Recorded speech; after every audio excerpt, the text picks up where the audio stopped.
प्रिय विद्यार्थियों, आप सभी का स्वागत है आपके अपने YouTube चैनल जी के लोना स्टडी पर। आज हम करने वाले हैं राजस्थान सामान्य ज्ञान के महत्वपूर्ण प्रश्न करने वाले हैं। अभी 12 और 19 मार्च को राजस्थान हाईकोर्ट का एग्जाम है वो होने वाला है।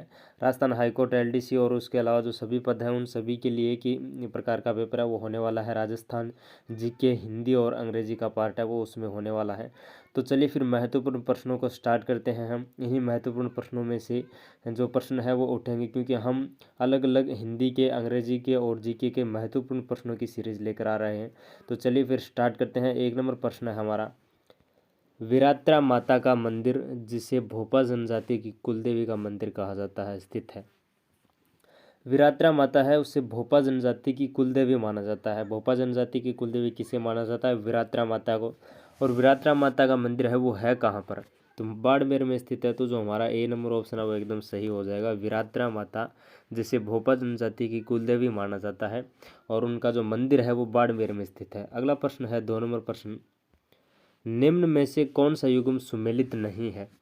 चंबल सागर अभ्यारण्य उसमें घड़ियाल पाए जाते हैं। कुंभलगढ़ अभ्यारण्य भेड़िए पाए जाते हैं। माउंट आबू अभ्यारण्य जंगली मुर्गे। सीता माता अभ्यारण्य ऐसे शेर। यह गलत है। सीता माता अभ्यारण्य में उड़न गिलहरियाँ वो पाई जाती है। तो जो हमारे यहाँ पर डी नंबर ऑप्शन है वो एकदम राइट हो जाएगा।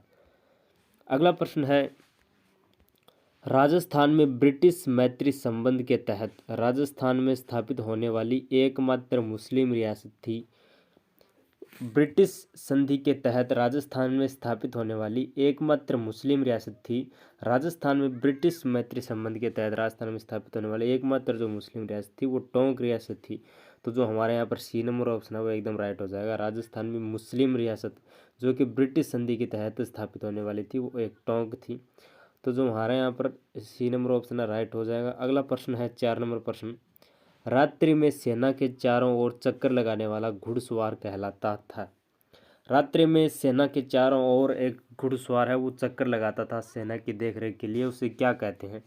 छबिनो, छमारी, छबिनो, छमारी, छमरियो या चूप? तो रात्रि में सेना के चारों ओर चक्कर लगाने वाला घुड़सवार कहलाता था वो छबिनो कहलाता था। छानबीन करता था, वो देखता था कि सेना है वो सुरक्षित है, उसके चारों ओर चक्कर लगाता था तो उसे छबिनो कहते। अगला प्रश्न है 5 नंबर प्रश्न, जन गोपाल का निवास स्थान था। जन गोपाल का निवास स्थान था वो फतेहपुर सीकर में था, फतेहपुर था। तो जो हमारे यहाँ पर डी नंबर ऑप्शन है वो एकदम राइट हो जाएगा। अगला प्रश्न है 6 नंबर प्रश्न, राजस्थान में स्वतंत्रता संग्राम के दौरान 1921-22 में भील आंदोलन का नेतृत्व है वो किसने किया? 1921-22 में भील आंदोलन का जो नेतृत्व है वो मोतीलाल तेजावत ने किया। तो जो हमारा यहाँ पर ए नंबर ऑप्शन एकदम राइट हो जाएगा। अगला प्रश्न है 7 नंबर प्रश्न, लूणियों से क्या हास्य है? लूणियों से क्या हास्य है? मक्खन, एक प्रकार की घास, स्त्रियों की ओढ़नी या फिर एक व दो? तो लूणियों से यहाँ पर हास्य है मक्खन और एक प्रकार की घास। तो जो हमारे यहाँ पर डी नंबर ऑप्शन एकदम राइट हो जाएगा। अगला प्रश्न है, वह पहली स्त्री जो आदम के साथ पृथ्वी पर पैदा हुई थी वह पहली स्त्री जो आदम के साथ पृथ्वी पर पैदा हुई थी वह है। तो उससे हव्वा कहा जाता है। हव्वा है वो पैदा हुई थी। तो जो हमारे यहाँ पर सी नंबर ऑप्शन एकदम राइट हो जाएगा। अगला प्रश्न है 9 नंबर प्रश्न की, मालगुजारी वसूल करने वाला कर्मचारी क्या कहलाती है? मालगुजारी वसूल करने वाला कर्मचारी है उसे क्या कहा जाता है? मालगुजारी वसूल करने वाले कर्मचारी को नंबरदार कहा जाता है। तो जो हमारा यहाँ पर बी नंबर ऑप्शन है राइट हो जाएगा। अगला प्रश्न है, निम्न में से कौन सा युग्म सुमेलित है? मुड़ियाल डिंगल का एक गीत, मूर्छल मोर की पंखी का चंवर, मुरसिल घोड़े पर नगाड़ा रखकर बजाने वाला। तो मुड़ियाल डिंगल का एक गीत है, मूर्छल मोर की पंखी का चंवर, और मुरसिल जो कि घोड़े पर नगाड़ा रखकर बजाने वाला है।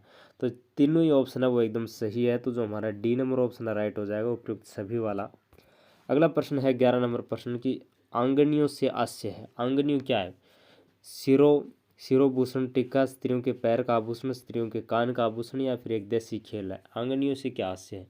आंगनियों है वो एक प्रकार का स्त्रियों का कान का आभूषण है। तो जो हमारा सी नंबर ऑप्शन है राइट हो जाएगा। आंगनियों क्या है?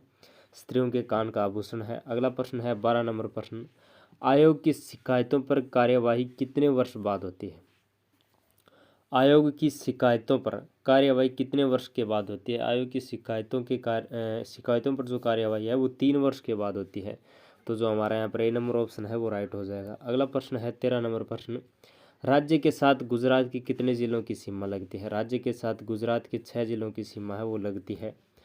अगला प्रश्न है कि किस योजना के तहत माध्यमिक शिक्षा बोर्ड की 10वीं एवं 12वीं की परीक्षा में वरीयता के आधार पर प्रथम 10,000 विद्यार्थियों को लैपटॉप पारितोषिक के रूप में प्रदान किए जाएंगे?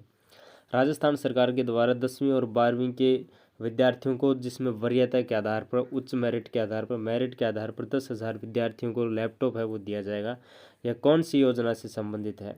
तो यह राजीव गांधी डिजिटल विद्यार्थी योजना से संबंधित है। तो जो हमारा यहाँ पर सी नंबर ऑप्शन है वो एकदम सही हो जाएगा, राजीव गांधी डिजिटल विद्यार्थी योजना। 15 नंबर प्रश्न है कि राजस्थान की किस जिले में राज्य सरकार सबसे अधिक पशु मेलों का आयोजन करती है? राजस्थान का वह जिला जहाँ पर सबसे अधिक पशु मेलों का आयोजन होता है वह नागौर है। तो जो हमारा डी नंबर ऑप्शन है राइट हो जाएगा, नागौर से इसमें सर्वाधिक पशु मेलों का आयोजन है वो होता है। 16 नंबर प्रश्न है कि अकबर ने किस राजपूत मनसबदार को गागरोन का दुर्ग जागीर में दिया था? अकबर ने गागरोन का दुर्ग है वो जागीर में दिया था। कौन से मनसबदार को दिया था? अकबर ने राय सिंह को राजपूत मनसबदार था जो गागरोन का दुर्ग है वो जागीर में दिया। तो जो हमारा डी नंबर ऑप्शन है राइट हो जाएगा। अगला प्रश्न है, बप्पा रावल कौन से वंश से संबंधित था? प्रतिहार, गोहिल, परमार या उपयुक्त सभी? तो बप्पा रावल है वो गोहिल वंश से संबंधित था। तो जो बी नंबर ऑप्शन है वो एकदम सही हो जाएगा। बप्पा रावल कौन से वंश से संबंधित था? गोहिल वंश से। निम्नलिखित शासकों में से सबसे अधिक किसे मेवाड़ की बौद्धिक व कलात्मक उन्नति का श्रेय दिया जाता है? निम्नलिखित शासकों में से सबसे अधिक कौन से मेवाड़ की बौद्धिक व कलात्मक उन्नति का श्रेय दिया जाता है? मेवाड़ की बौद्धिक व कलात्मक उन्नति का जो श्रेय है अब वो महाराणा कुंभा को दिया जाता है। तो जो हमारा ए नंबर ऑप्शन है वो राइट हो जाएगा। अगला प्रश्न है, निम्न में से किस पशु की ऊन को अंगोरा कहा जाता है? पशु जिसकी ऊन को अंगोरा कहा जाता है कौन सा है? भेड़ की ऊन को अंगोरा कहा जाता है। तो जो हमारा यहाँ पर ए नंबर ऑप्शन है राइट हो जाएगा, भेड़ की ऊन जिसे अंगोरा कहा जाता है। अगला प्रश्न है 20 नंबर प्रश्न, दीपावली की संध्या को बच्चों द्वारा मनाया जाने वाला उत्सव है। दीपावली की संध्या को बच्चों द्वारा मनाया जाने वाला जो उत्सव है उसे क्या कहते हैं? तो इसे हीड़ कहते हैं, हीड़। दीपावली की संध्या के समय बच्चे जो उत्सव मनाते हैं उसे हीड़ कहते हैं।